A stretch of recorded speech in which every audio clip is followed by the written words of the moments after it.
नमस्कार, मैं हूं विशाल यादव। नए सीजीआई की तलाश में जुट गई है मोदी सरकार। दोस्तों, हम सभी लोगों को मालूम है कि जस्टिस बी.आर. गवई के रिटायरमेंट की तारीख नजदीक आ गई है।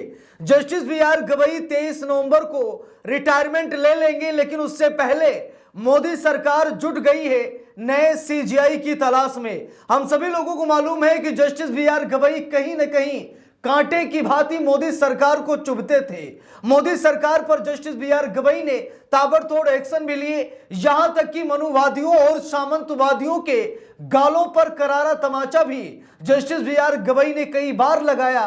न सिर्फ मोदी सरकार जस्टिस बी.आर. गवई से परेशान थी, बल्कि मनुवादी सामंतवादी भी जस्टिस बी.आर. गवई से काफी नफरत करते थे। इसीलिए तो जस्टिस बी.आर. गवई पर जूता फेंकने की कोशिश की गई। दोस्तों, जस्टिस बी.आर. गवई रिटायर हो जाएंगे 23 नवंबर को। यह दिन हम सभी लोगों के लिए बड़ा कष्टदायी होगा, क्योंकि जस्टिस बी.आर. गवई का अगर कार्यकाल बढ़ जाए तो मजा आ जाए, लेकिन ऐसा हो नहीं सकता। और अब मोदी सरकार नए सीजीआई के रूप में एक नाम सुझाव कर रही है, जस्टिस सूर्यकांत का। अभी इसको लेकर आगे चर्चा करते हैं। नए सीजीआई जस्टिस सूर्यकांत होंगे। उनका नाम रेस में सबसे आगे चल रहा है और शायद 24 नवंबर को वो शपथ भी ले लेंगे। अब जरा यहां पर देखिए, खबर भी सामने आई, लिखा भी है, सीजीआई गवई के बाद कौन? सरकार ने अगले चीफ जस्टिस की नियुक्ति की प्रक्रिया शुरू की। रेस में ये नाम है, नाम कौन कौन से हैं उसको लेकर भी हम लोग यहां पर चर्चा करेंगे। देखिए, लिखा भी है, कानून मंत्री सही समय पर भारत के चीफ जस्टिस से अगले चीफ जस्टिस की नियुक्ति के लिए सिफारिश मांगेंगे। आमतौर पर यह लेटर मौजूदा सीजीआई के 65 साल की उम्र में रिटायर होने से 1 महीने पहले भेजा जाता है। दोस्तों, बात यह है कि मोदी सरकार कोलिजियम सिस्टम से अगला सीजीआई कौन होगा, इसके लिए पत्र मांग रही है। और अब मौजूदा सीजीआई को एक नाम सुझाना पड़ेगा, एक नाम बताना पड़ेगा, और नाम में नाम आ रहा है जस्टिस सूर्यकांत का। जस्टिस सूर्यकांत, जिन्हें आप लोग जानते होंगे, ये भी बहुत अच्छे जज हैं, ताबड़तोड़ फैसले लेते हैं, सरकार पर एक्शन लेना जानते हैं। देखिए, यहां पर लिखा भी है, सीजीआई बी.आर. गवई के बाद देश का अगला चीफ जस्टिस कौन होगा, इसकी प्रक्रिया केंद्र सरकार ने शुरू कर दी है। सीजीआई गवई 23 नवंबर को रिटायर हो रहे हैं। इससे पहले तक नए सीजीआई के नाम का चयन हो जाना है। जस्टिस सूर्यकांत अगले सीजीआई के रेस में हैं और उनका बनना लगभग तय भी माना जा रहा है।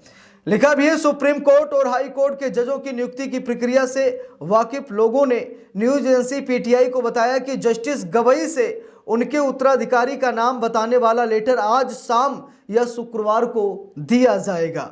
सुप्रीम कोर्ट और हाई कोर्ट के जजों की नियुक्ति प्रक्रिया से लोगों ने, मतलब जो लोग वाकिफ हैं, जो लोग जानते हैं, उन्होंने इस बात की जानकारी दी कि उत्तराधिकारी के नाम का लेटर आज शाम तक या फिर शुक्रवार यानी आज ही वो सरकार को भेजा जाएगा। लिखा भी है, मेमोरेंडम ऑफ प्रोसीजर के अनुसार जो सुप्रीम कोर्ट और हाई कोर्ट जजों की नियुक्ति, ट्रांसफर और पदोन्नति की गाइडलाइन करने वाले डॉक्यूमेंट्स का एक सेट है। उसमें कहा गया है कि भारत के चीफ जस्टिस के पद पर नियुक्ति सुप्रीम कोर्ट के सबसे सीनियर जज की होनी चाहिए, जिन्हें पद संभालने के लिए फिट माना जाए। केंद्रीय कानून मंत्री सही समय पर भारत के जाने चीफ जस्टिस से उनके अगले चीफ जस्टिस की नियुक्ति के लिए सिफारिश मांगेंगे। आमतौर पर यह लेटर मौजूदा सीजीआई के 65 साल की उम्र में रिटायर होने से 1 महीने पहले भेजा जाता है। जस्टिस सूर्यकांत सीजीआई गवई के बाद सबसे सीनियर जज हैं और अगले सीजीआई बनने की सबसे ज्यादा संभावनाएं जताई जा रही हैं। तो दोस्तों, बात यह है कि ये कहा जा रहा है कि जस्टिस सूर्यकांत, जो कि लंबे समय से सुप्रीम कोर्ट के जज हैं, वरिष्ठ हैं, अनुभव भी अच्छा खासा है और ताबड़तोड़ फैसले भी लेते हैं, हमेशा एक्टिव रहते हैं, इसीलिए जस्टिस सूर्यकांत का नाम जस्टिस बी.आर. गवई आगे बढ़ा सकते हैं। लिखा भी है, एक बार नियुक्ति होने के बाद जस्टिस सूर्यकांत 24 नवंबर को अगले सीजीआई बन जाएंगे और 9 फरवरी 2027 तक लगभग 15 महीने तक इस पद पर रहेंगे। यानी बड़ा लंबा कार्यकाल मिलेगा जस्टिस सूर्यकांत को, यानी कि लगभग 15 महीने वो देश के सीजीआई के पद पर रहेंगे अगर वो 24 नवंबर को शपथ लेते हैं तो। वैसे उनका ही लगभग तय माना जा रहा है नाम, क्योंकि जस्टिस सूर्यकांत ही सबसे वरिष्ठ हैं, अनुभवी हैं, और शायद जस्टिस BR गवई आज उनके नाम पर मुहर भी लगा दे। हो सकता है कि वो सरकार को सूर्यकांत के नाम की लिस्ट भी सौंप दें कि जस्टिस सूर्यकांत को ही नया सीजीआई बनाया जाए। वैसे देखा जाए तो जस्टिस सूर्यकांत ने कई ताबड़तोड़ फैसले लिए हैं और ये संभावना जताई जा रही है कि जस्टिस सूर्यकांत आगे भी अच्छा काम करेंगे। वो हरियाणा के हिसार से आते हैं।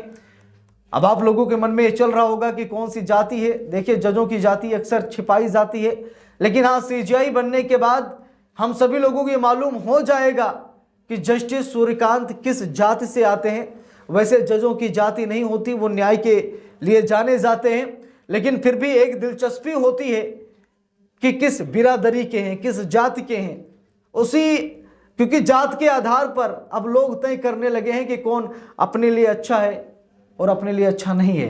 तो जात जानना भी ज़रूरी है, लेकिन हमारी भी मजबूरी है कि हम आपको अभी नहीं बता सकते, क्योंकि तरह तरह की बातें हो रही हैं। सुप्रीम कोर्ट के रिकॉर्ड में ये जात लिखी गई है, लेकिन कौन सी जात ये मालूम नहीं है। लेकिन हाँ, सीजीआई बनने के बाद ज़रूर इस बात पर चर्चा होगी कि जस्टिस सूर्यकांत किस जात के हैं, किस बिरादरी के हैं। जस्टिस BR गवई रिटायर हो रहे हैं, बड़े दुख की बात है। जस्टिस BR गवई जब तक थे ताबड़तोड़ फैसले लिए, दलितों, पिछड़ों, पीड़ितों, अपमानित लोगों का वो सहारा बने, ताबड़तोड़ फैसले लिए। सरकार पर एक्शन लेने की जरूरत आई तो सरकार पर भी उन्होंने एक्शन लिया। कभी पीछे नहीं हटे, कभी डरे नहीं, कभी बिके नहीं, कभी झुके नहीं। जस्टिस BR गवई ताबड़तोड़ फैसले लेते चले गए और आज जब उनके रिटायरमेंट की खबर सामने निकल कर आई तो पूरा देश लगभग दुखी है। लोग यही कह रहे हैं कि कार्यकाल बढ़ा दीजिए, कम से कम 6 महीने और बढ़ा दीजिए, लेकिन ऐसा संभव नहीं है, खास तौर पर न्यायपालिका में, क्योंकि अन्य जज भी कतार में खड़े हैं, वो भी सीजीआई बनना चाहते हैं। ये कोई अपनी पार्टी नहीं है, कोई अपनी सरकार नहीं है, न्याय व्यवस्था है और न्याय व्यवस्था के अनुसार ही लोगों को चलना पड़ता है और संविधान को मानना पड़ता है। तो जस्टिस BR गवई का कार्यकाल तो नहीं बढ़ाया जाएगा, उन्हें ससम्मान विदाई दी जाएगी और उनके कार्यकाल को हमेशा इतिहास के पन्नों में लिखा जाएगा। हम सभी लोग जस्टिस BR गवई के फैसलों को कभी नहीं भूल पाएंगे। उन्होंने हम सभी लोगों के लिए जितना किया है, कम समय में उन्होंने बहुत बड़ा काम कर दिया है। तो जस्टिस BR गवई को लाखों सलाम।